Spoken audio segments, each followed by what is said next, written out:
होते. त्यांचा जन्म 14 एप्रिल 1891 रोजी महू येथे झाला. त्यांचे पूर्ण नाव भीमराव रामजी आंबेडकर होते. समाजातील विषमता दूर करून समानता प्रस्थापित करण्यासाठी त्यांनी आपले संपूर्ण आयुष्य वाहिले. डॉक्टर आंबेडकर हे भारताच्या संविधानाचे शिल्पकार होते. त्यांनी भारताला जगातील सर्वात मोठे आणि समतावादी संविधान दिले. त्यांची शिक्षणात गाढ रुची होती. त्यांनी कोलंबिया विद्यापीठ आणि लंडन स्कूल ऑफ इकॉनॉमिक्स येथून उच्च शिक्षण घेतले.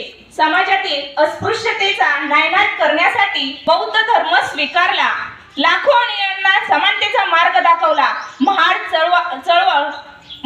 चौदार सत्याग्रह, खेळण्याचा हक्क आणि मंदिर प्रवेशाच्या चळवळींच्या माध्यमातून त्यांनी सामाजिक क्रांती केली. त्यांच्या विचारांनी भारतातील अनेक वंचित घटकांना नवी दिशा मिळाली.